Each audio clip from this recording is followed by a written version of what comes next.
Olá, amados irmãos, amadas irmãs. É com muita alegria que mais uma vez estamos aqui juntos para fazer as nossas reflexões, para batermos um papo sobre o Evangelho de Jesus e sobre a doutrina espírita. E todos nós, de uma certa forma, almejamos colocar no nosso dia a dia, na nossa prática de vida, nos nossos pensamentos. Esses estudos são tão necessários para cada vez mais nós adquirirmos essa bagagem de conhecimento, esse pão espiritual que faz com que a gente aumente as nossas instruções, o nosso conhecimento espiritual, como está no Evangelho segundo o Espiritismo: Espíritas, amai-vos e instruí-vos. Essa instrução é necessária para conseguirmos ter a bagagem para tomarmos as decisões, para fazermos as nossas escolhas rumo à nossa evolução espiritual. Lembremos da famosa lei da ação e reação, ou da semeadura e colheita. Hoje passamos por situações difíceis porque estamos colhendo aquilo que nós semeamos. Semeamos nesta mesma vida nossa atual ou em vidas anteriores. Como a nossa semeadura ainda, às vezes, é contrária à criação de Deus, à lei divina, ao Evangelho de Jesus, a nossa colheita ainda é uma colheita que nos traz reflexões, nos traz sofrimentos, nos faz com que a gente tente que aprender a fazer o correto. Mas o mais importante disso tudo é que, se nós almejamos esse futuro ditoso de paz espiritual, bastamos tomarmos como objetivo de vida buscarmos essa evolução espiritual através de um caminho único, que é a nossa transformação íntima, é a nossa transformação moral. Aí que está a mensagem de Jesus, a mensagem do Espiritismo. Temos que usar todo esse conhecimento para buscarmos a nossa transformação espiritual, o nosso aumento de moralidade, de sentimento. Para a gente iniciar as nossas reflexões hoje, para balizarmos o nosso pensamento, eu vou começar lendo um parágrafo do Nosso Lar, está no seu capítulo 42.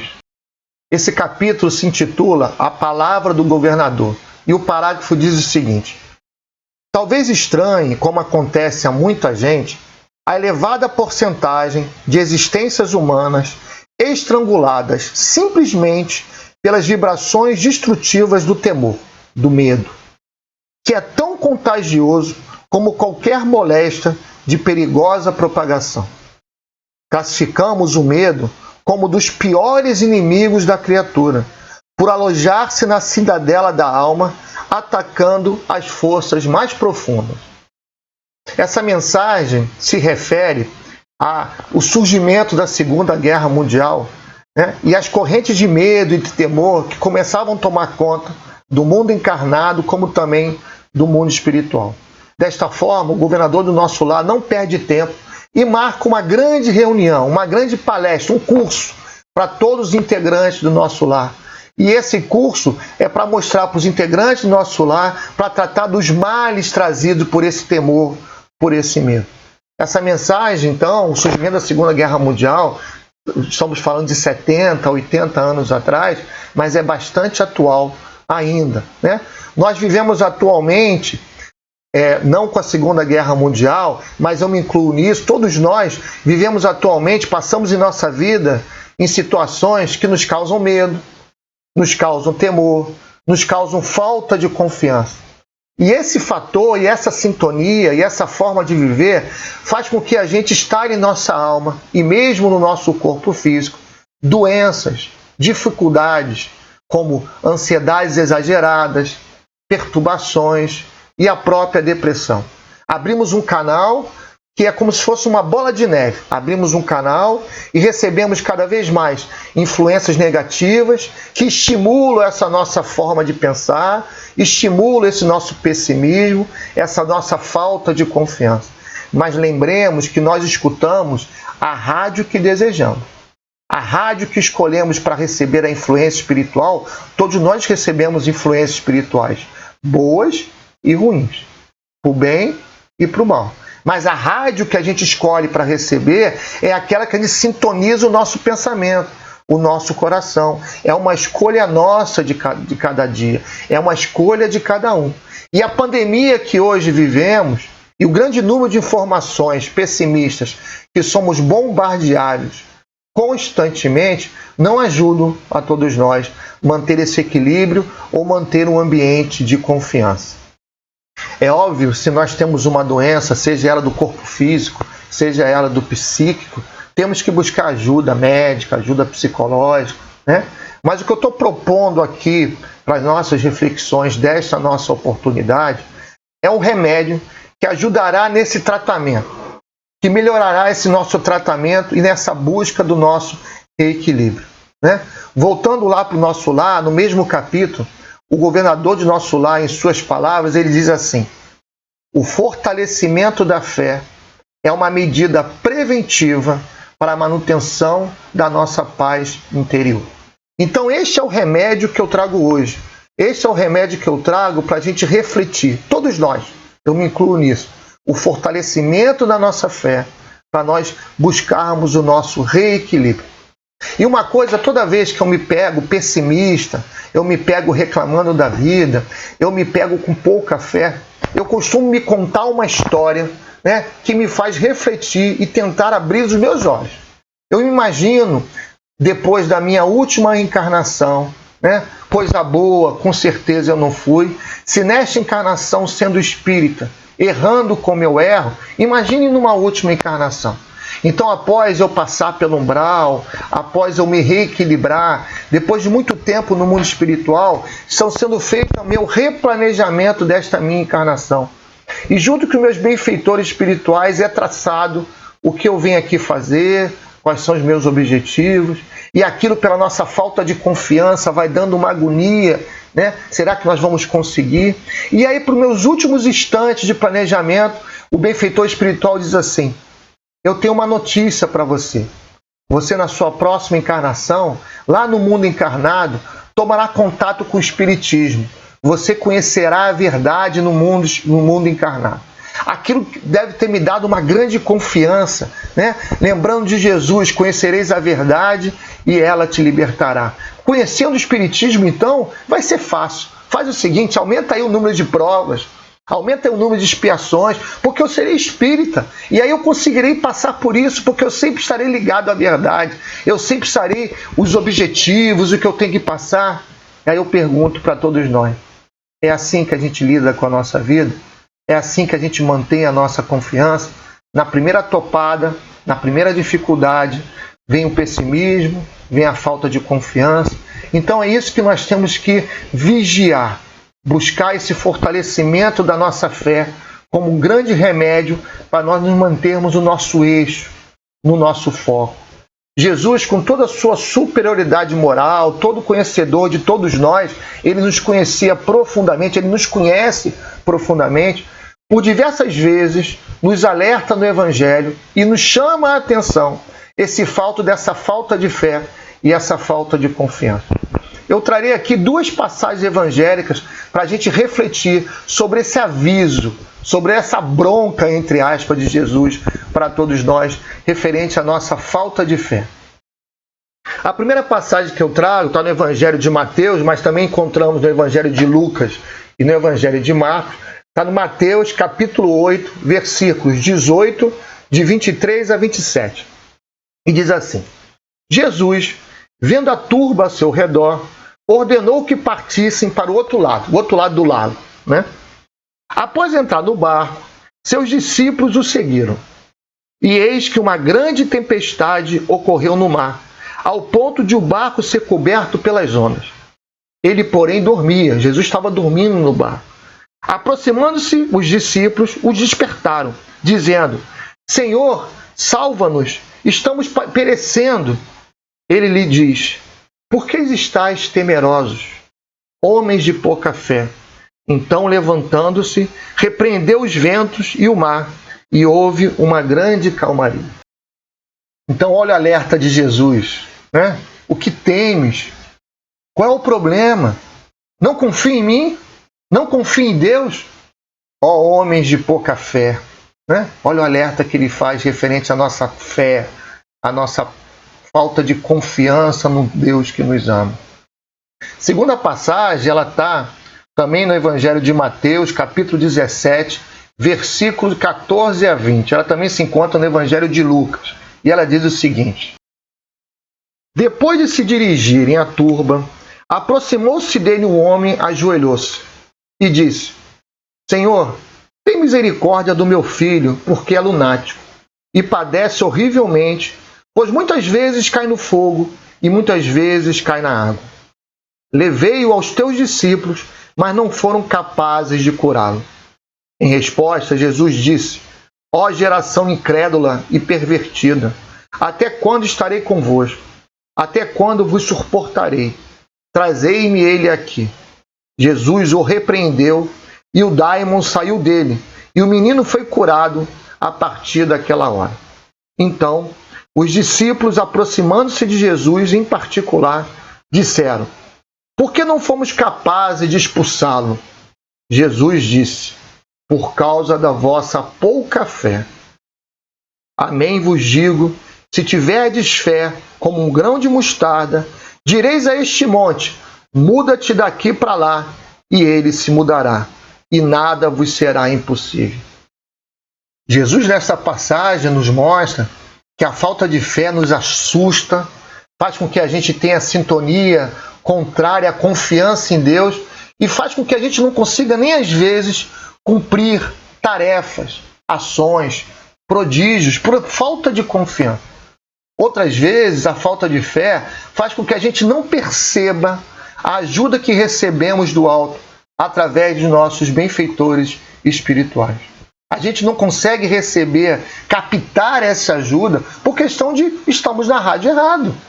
Colocamos a nossa sintonia em outra rádio e aí não conseguimos captar os conselhos, as orientações do irmão que está muitas vezes ao nosso lado, o nosso benfeitor espiritual, o nosso amigo que está ali velando por nós. Lembremos a história de André Luiz no nosso lar, aonde André Luiz permanece no umbral por cerca de 8 anos, com a sensação que está abandonado, que está perdido, que não está sendo velado por ninguém. É um esquecido de Deus, quando na verdade tem ajuda espiritual constante de Clarencio e de sua mãe. Só que a sintonia de André, provocada por sua revolta, pelo seu medo, pela sua consciência culpada e principalmente pela sua falta de fé e confiança em Deus, não permite que ele perceba a ajuda que está do seu lado. E somente quando ele muda essa sintonia, muda seu estado espiritual e começa a confiar em Deus, através da sua prece, ele cria este canal, ele muda a rádio que está sintonizando o seu pensamento, o seu coração, e imediatamente ele percebe Clarência ao seu lado e recebe aquela ajuda que vem do alto. Então está aí a resposta que nós temos para vencermos esse desequilíbrio, fortalecimento da nossa fé. No Evangelho, Jesus por várias vezes coloca assim: a tua fé te salvou. E vamos lembrar também outra passagem evangélica que diz assim: aonde está o seu tesouro, está o seu coração, está o seu foco, está a sua sintonia. Então é esse tesouro que nós temos que colocar na confiança que temos em Deus. Não acreditamos nos Deus de amor infinito, de misericórdia infinita. É esse foco, é esse tesouro que temos que colocar aí, na fé que temos em Deus. Na segunda passagem que a gente leu do Evangelho, onde os discípulos não conseguiram curar o menino, no final ele coloca lá: se tivesses a fé do tamanho de um grão de mostarda, nada lhe seria impossível. Nada seria impossível. Nós conseguiríamos a nossa cura, o nosso reequilíbrio, o nosso reencontro com aquela vida saudável, passando passo a passo, caminhando novamente rumo à nossa evolução espiritual. E ao nosso reencontro com aquele nosso equilíbrio emocional, orgânico e espiritual. Emmanuel, no livro Vinha de Luz, no capítulo intitulado Com Amor, ele coloca assim: todo discípulo do Evangelho precisará de coragem para atacar os serviços da redenção de si mesmo. Vou abrir um parênteses aqui. Ninguém disse que evoluir é fácil. Nós temos que combater o grande inimigo que somos nós mesmos, a nossa prática de vida, né? Os nossos paradigmas que ainda são contrários à lei de Deus. Gostamos de fazer e de pensar em coisas que ainda são contrárias à lei de Deus. E nós temos que combater, temos coragem para vencer esse homem velho, esse inimigo que está dentro de nós. E retoma Emmanuel: nenhum discípulo dispensará as armaduras da fé, a fim de marchar com desassombro sobre a tempestade. Sempre teremos tempestades em nossas vidas. Vivemos num mundo de provas e expiações. Mas, segundo Emmanuel, temos que ter a fé como uma armadura para atravessarmos essa tempestade com desassombro, sem medo, sem temor, com confiança, acreditando que tudo dará certo.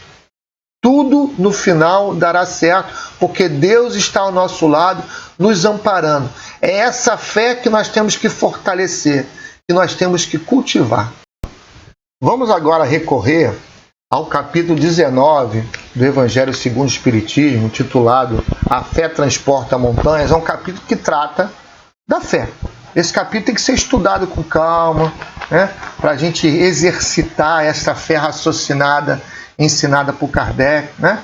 E vamos lembrar aqui, já que o título diz que a fé transporta a montanha, quando Jesus disse que nada nos seria impossível. Se a gente tiver a nossa fé, ninguém vai sair transportando montanhas, né? Deslocando a montanha física de um lado para o outro.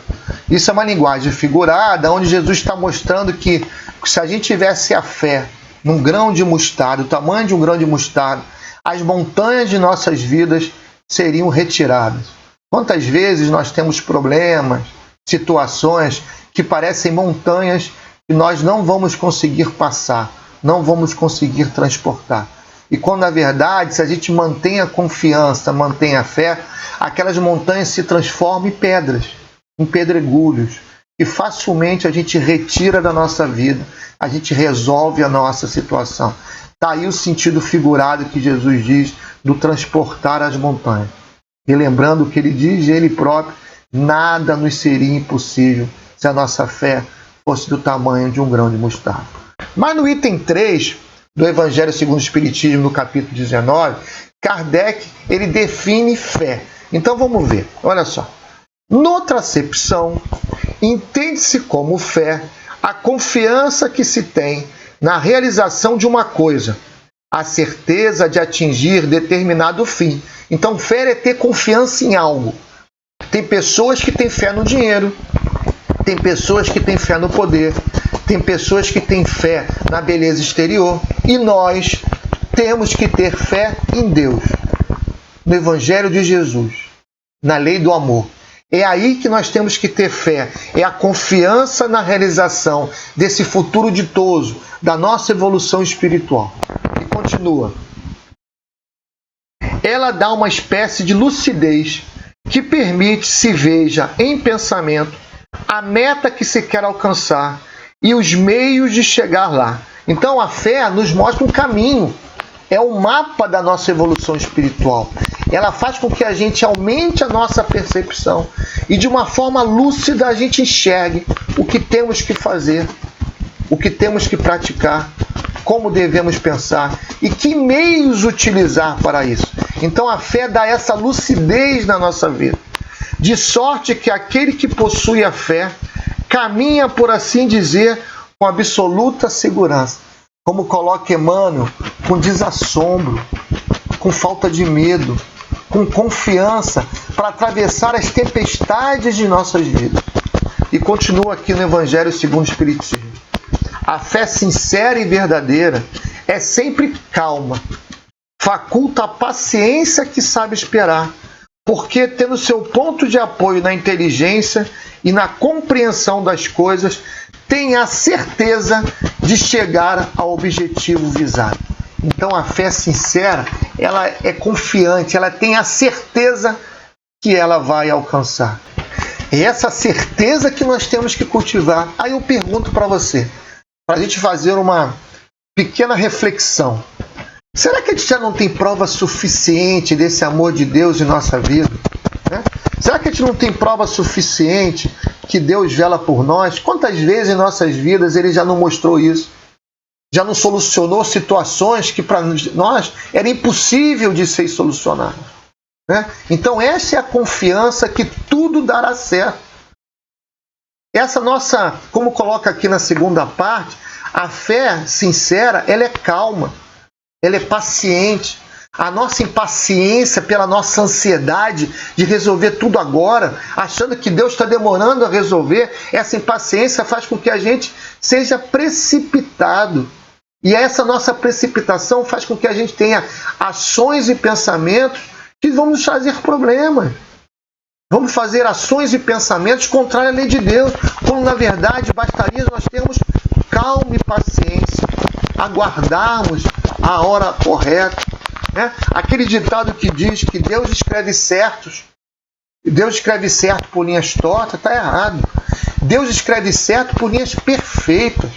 A nossa visão, a nossa percepção, que é imperfeita e que é torta e não consegue perceber a perfeição das linhas de Deus.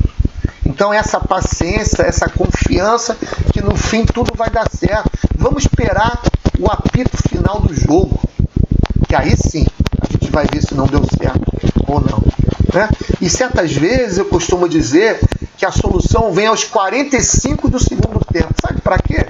Se a gente vive num mundo de provas e expiações e nós estamos aprendendo a evoluir e adquirir virtudes espirituais, é para testar a nossa paciência, é para testar a nossa calma, é para testar a nossa fé. E esta fé que tem que ser cultivada vai dar certo, porque Deus sabe o melhor para todos nós.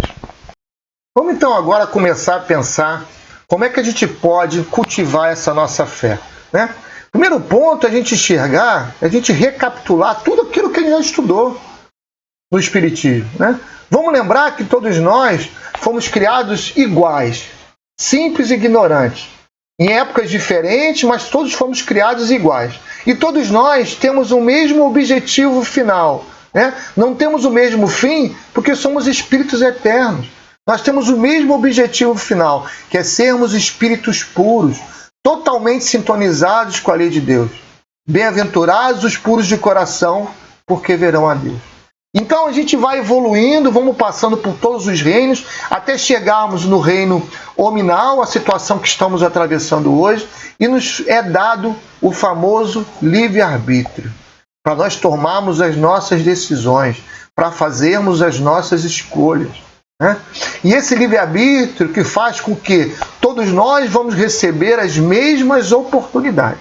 A diferença de evolução, aqueles que evoluem mais rápido, daqueles que evoluem mais lentamente, é aproveitar, através do seu livre-arbítrio, as oportunidades que são concedidas, né? Alguns aproveitam, outros não. Por sorte, a gente não desevolui, não dá passos para trás, mas ficamos marcando o passo muitas vezes.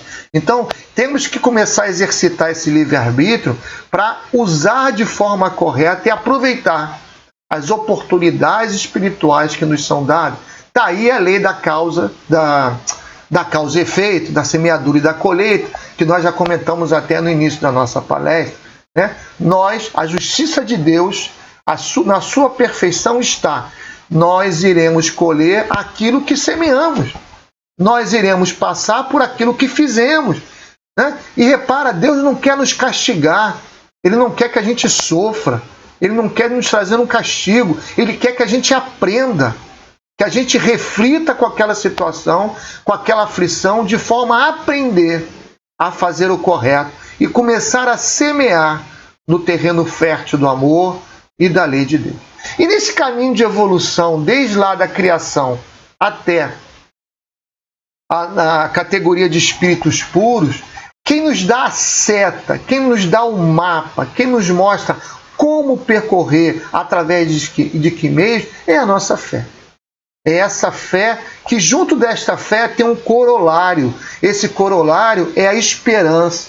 A fé nos traz a esperança que faz o seguinte: eu vou conseguir, eu tenho confiança, né? A esperança do futuro espiritual que tanto almejamos. Eu chegarei nesse futuro espiritual, porque a fé faz com que eu tenha esta confiança. É claro que eu tenho que fazer a minha parte. E aí eu vou recorrer a uma outra passagem do Evangelho. Eu costumo dizer que essa passagem é um antidepressivo.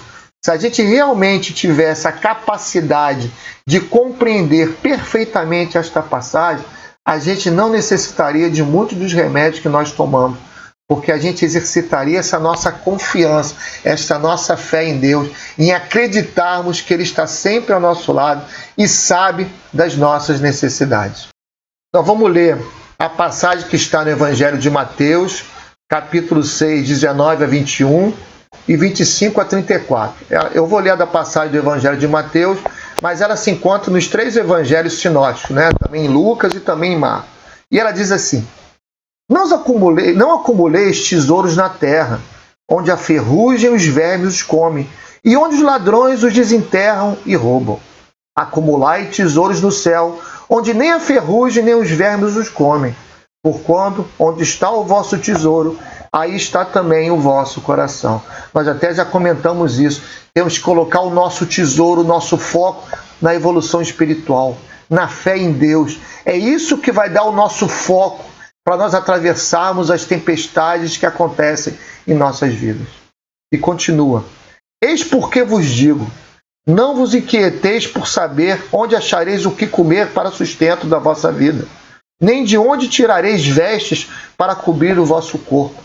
Não é a vida mais do que o alimento e o corpo mais do que as vestes? Observai os pássaros no céu, não semeiam, não ceifam, nada guardam em celeiros, mas vosso Pai Celestial os alimenta. Não sois muito mais do que eles? E qual dentre vós o que pode, com todos os seus esforços, aumentar de 1 côvado, de 1 centímetro, a sua estatura? Por que também vos inquieteis pelo vestuário? Observai como crescem os lírios dos campos. Não trabalham, nem fiam. Entretanto, eu vos declaro que nem Salomão, em toda a sua glória, jamais se vestiu como um deles. Ora, se Deus tem o cuidado de vestir desta maneira a erva do campo, que existe hoje e amanhã será lançada na fornalha, quanto maior cuidado não terá em vos vestir?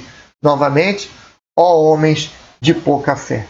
Repara que ele está falando sobre a comida e o vestuário, que eram necessidades daquela época. Mas nós podemos extrapolar para as necessidades que temos hoje na nossa vida atual. Né? Essa confiança que Deus sabe as nossas necessidades, não apenas da comida e do vestuário, mas em tudo que é necessário a gente viver e ter êxito nessa nossa encarnação. E continua o Evangelho assim: não vos inquieteis por dizendo que comeremos, ou que beberemos, ou de que nos vestiremos, como fazem os pagãos, que andam à procura de todas essas coisas, porque vosso Pai sabe que tendes necessidade dela. Olha essa confiança em Deus. Deus conhece e sabe das nossas necessidades. Né? Quando a gente está num trabalho, imagine que a gente é o responsável por um setor e dá uma tarefa para um subordinado nosso. A gente não vai dar só a tarefa, nós vamos dar os meios e vamos suprir aquele subordinado com os meios necessários para ele ter êxito na sua tarefa. É a mesma coisa com o nosso Pai. A nossa tarefa é evolução espiritual. Então, o que é necessário para a nossa evolução espiritual, sempre nós obteremos. Deus sabe das nossas necessidades. Está aqui, ó. Vosso Pai sabe que tendes necessidade de todas essas coisas. E aí, o último parágrafo que eu digo que é o antidepressivo de todos nós. Buscai primeiramente o reino de Deus e a sua justiça, que todas essas coisas vos serão dadas de acréscimo. Faça a sua parte, porque o resto Deus vai prover. E continua: assim, pois, não vos ponhais inquietos pelo dia de amanhã, porquanto o amanhã cuidará de si. A cada dia basta o seu mal. Olha a nossa ansiedade, que queremos resolver agora um problema de 1 ano, 2 anos, de 1 década. Quando ele diz: calma, a cada dia basta o seu mal. Não se preocupe com amanhã, se preocupe com agora. Se preocupe com o que você veio aqui fazer. Né? Buscai o reino de Deus e toda a sua justiça. É essa a nossa meta. É isso que nós temos que fazer agora, nesse instante, e não ficarmos preocupados com as nossas necessidades de amanhã, daqui a um mês, daqui a um ano. Deus sabe que temos necessidades e vai prover. Basta nós termos um pouquinho de confiança, de fortalecermos a nossa fé. E fortalecemos essa nossa fé, como coloca Kardec, é fortalecermos essa fé raciocinada. A gente acredita não porque alguém disse, porque eu escutei, não, porque isso fala ao meu coração, isso fala ao meu espírito. É essa fé raciocinada que nós temos que exercer, porque a fé raciocinada é aquela que acontece uma tempestade, tudo está dando errado e eu me mantenho firme, confiante. Como está lá no Evangelho segundo o Espiritismo, é aquela casa que a gente constrói em cima de uma rocha. Pode passar o rio, pode passar uma enxurrada, pode cair uma tempestade e aquela casa não rui, não cai. Agora, uma fé que não é uma fé forte no raciocínio, na inteligência, qualquer tempestade, qualquer ventinho, é como se eu construir uma casa em cima de areia. Passa uma enxurrada, vai levar a casa junto. É isso que nós temos que refletir.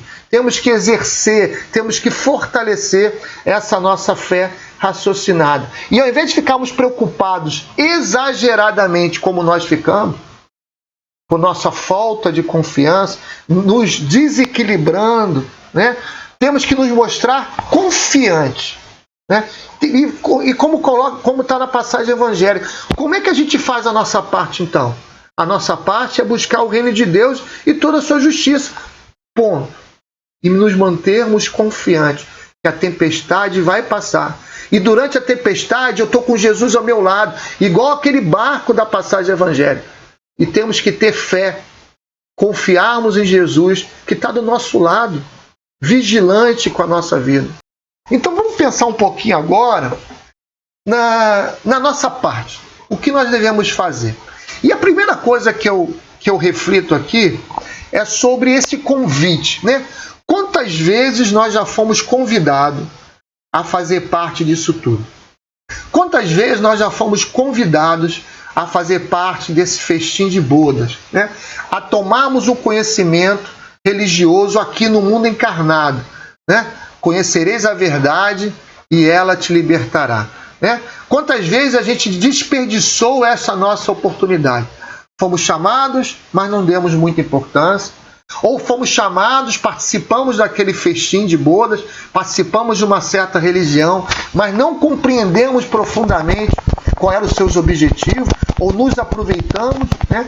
E agora, mais uma vez, através do Espiritismo, estamos sendo chamados a mais uma vez participarmos desse festim de boda. Né? E a pergunta é, o que está lá na passagem evangélica? Eu preciso fazer o quê? Eu preciso vestir a túnica nupcial. Eu preciso fazer a minha parte. Né? Não basta nós aceitarmos o convite, sermos espíritas por sermos.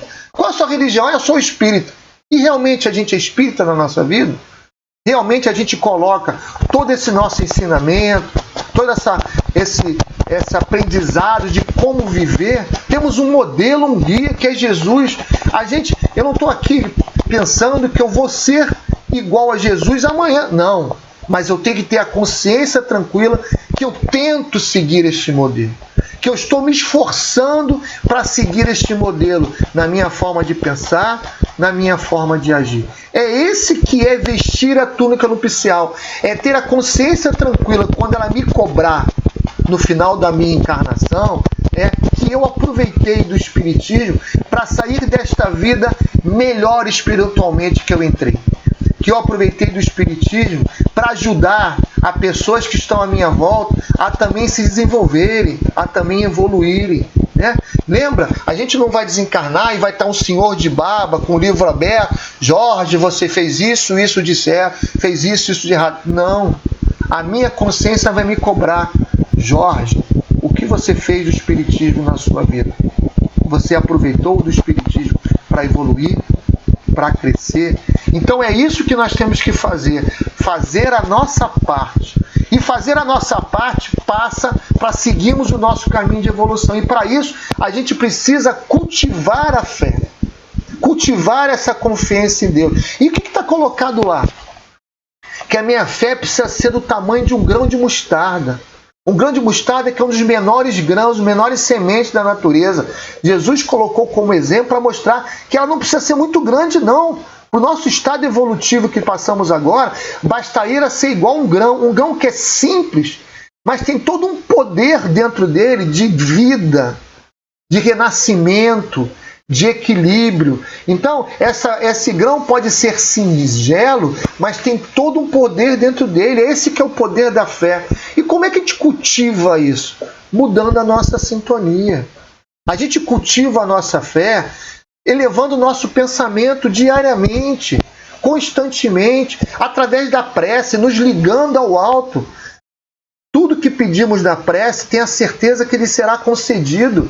Mas não é aquilo que a gente quer, é aquilo que é o melhor. Deus sabe das nossas necessidades. Então a gente cultiva a nossa fé elevando o pensamento a Deus, fazendo as nossas preces diárias, antes de dormir, na hora de acordar, nos momentos mais difíceis. Né? A gente exercita a nossa fé buscando bons conhecimentos nos livros, nas palestras, evitando todas aquelas notícias negativas, todas aquelas notícias pessimistas que somos constantemente bombardeados. E se por acaso tomarmos ciência delas, vamos enxergar elas de uma forma positiva e não deixar que aquilo nos contagie, que aquilo vire uma bola de neve, que a gente abra aquele canal para receber mais influências ao nosso lado e dizendo, viu como a vida é ruim, viu como nada dá certo? Não é nada disso. A vida é muito boa. Nada acontece por acaso. Todas as causas são justas. Né? Então a gente exercita a nossa fé através de bons pensamentos, através de uma higiene mental. A gente não faz higiene no nosso corpo, nós temos que buscar fazer uma higiene mental também, para exercitar a nossa fé. Ao buscarmos essa higiene mental, a gente vai estar nos ligando aos nossos benfeitores espirituais. A gente vai estar nos ligando a toda ajuda espiritual necessária. E aí, nós vamos vencer de uma forma mais desassombrada, usando a palavra que Emmanuel usou, para atravessarmos as tempestades que encontram em nossas vidas. E a forma melhor também de nós exercitarmos a nossa fé é através do trabalho. A fé sem trabalho, né? Porque a fé nos traz a esperança, mas essa fé e esperança tem que ser de uma forma ativa e não uma fé morta. O que adianta todo esse conhecimento? O que adianta nós acreditarmos? O que adianta a gente conhecer a seta, o mapa, como nós temos que andar, se a gente não caminha com a nossa evolução espiritual? E esse caminho, isso que faz com que a gente atravesse esse caminho e aproveite esta fé para evoluir, é a caridade. É o trabalho no amor. É a caridade no seu sentido mais amplo, né? Do amor em ação. Já que estamos falando de caridade, vamos recorrer a Paulo, né? A primeira epístola de Paulo aos Coríntios. Isso está no Evangelho segundo o Espiritismo, no capítulo 15, fora da caridade não há salvação. Né? Esse é o nosso lema. A nossa salvação, a nossa evolução está na caridade, no amor em ação. De colocar toda esta fé, exercitar esta fé em ações, em atitudes. E coloca assim Paulo: ainda quando eu falasse todas as línguas dos homens e a língua dos próprios anjos, se eu não tiver caridade, serei como bronze que soa e um símbolo que retine. Ainda quando tivesse o dom da profecia, que penetrasse todos os mistérios e tivesse perfeita ciência de todas as coisas, ainda quando tivesse toda a fé possível, até o ponto de transportar montanhas, se não tiver caridade, nada sou. Repara, se eu tivesse toda a fé possível, sem a caridade, nada sou. De nada vai adiantar. E quando houvesse distribuído os meus bens para alimentar os pobres e houvesse entregado o meu corpo para ser queimado, se não tiver caridade, tudo isso de nada me servirá. A caridade é paciente, é branda, é benfazeja. A caridade não é invejosa, não é temerária, nem precipitada. Não se enche de orgulho, não é desdenhosa. Não cuida dos seus interesses, não se agasta. Nem se azeda com coisa alguma. Não suspeita mal, não se rejubila com a injustiça, mas se rejubila com a verdade. Tudo suporta, tudo crê, tudo espera, tudo sofre. E ele conclui: agora essas 3 virtudes, a fé, a esperança e a caridade, permanecem, mas dentre elas a mais excelente é a caridade. A caridade no seu sentido muito mais amplo, né? Não adianta nada termos apenas a fé se não exercitarmos com esse amor. E é trabalhando para o próximo, é trabalhando que a gente vê como a nossa tempestade não é tão braba assim, não é tão forte assim, como tem gente que está num barco com tempestade muito pior do que a gente atravessa. O que nos resta é levar pensamento a Deus e dizer: Pai, perdoa-me pela minha falta de confiança. Eu preciso ter um grãozinho de mostarda de fé, e para isso eu já consigo exercitar. Tudo que a gente já estudou no Espiritismo, tudo que você já estudou dos conhecimentos evangélicos, dos conhecimentos religiosos, já lhe dão bagagem suficiente para que você exercite a sua fé, fortaleça a sua fé. E isso, falando de caridade novamente, mas eu não tenho recurso material, como é que eu vou exercitar, praticar a minha fé sem recurso? A gente vai lá no Livro dos Espíritos, na pergunta 886, que é feita a seguinte pergunta para os Espíritos: qual é o verdadeiro sentido da palavra caridade, tal como Jesus a entendia? E os Espíritos responderam: benevolência para com todos, indulgência para as imperfeições dos outros e perdão das ofensas. Ser benevolente, ser indulgente, ser misericordioso não depende de nada, só depende de força de vontade e querer fazer. Chegamos, portanto, ao fim das nossas reflexões, onde hoje conversamos e verificamos que a forma de atravessarmos esses momentos difíceis, essa tempestade que assola todos, esses momentos de desequilíbrio, de ansiedade exagerada, a resposta para isso tudo é o fortalecimento da nossa fé. A nossa fé raciocinada, a nossa fé focada nessa confiança que temos no Deus nosso Pai, que nos ama, que conhece as nossas necessidades e vai estar sempre provendo essa necessidade. E para nós nos resta fazermos a nossa parte. A parte de praticarmos todo esse ensinamento, tudo isso que estudamos no nosso dia a dia, como objetivo de vida, às vezes errando, mas indo lá, consertando. O verdadeiro espírita não é aquele ser perfeito, porque se fosse um ser perfeito, não estaremos vivendo neste mundo de provas e expiações. O verdadeiro espírita é aquele que reconhece os seus erros e luta constantemente contra eles e tenta ser hoje melhor que foi ontem e tenta ser amanhã melhor que foi hoje. É esse o rumo que todos nós temos que tomar e pedimos a Deus confiança, força e coragem para conseguirmos nos ligarmos ao alto, aos nossos benfeitores espirituais e fortalecermos esta fé tão necessária ao nosso crescimento espiritual. E para finalizarmos, eu vou ler um último parágrafo que se encontra no capítulo 19 do Evangelho segundo o Espiritismo, que de uma certa forma resume tudo isso que nós conversamos nessa oportunidade. O poder da fé se demonstra de modo direto e especial na ação magnética. Por seu intermédio, o homem atua sobre o fluido, agente universal, modifica-lhe as qualidades e lhe dá uma impulsão, por assim dizer, irresistível.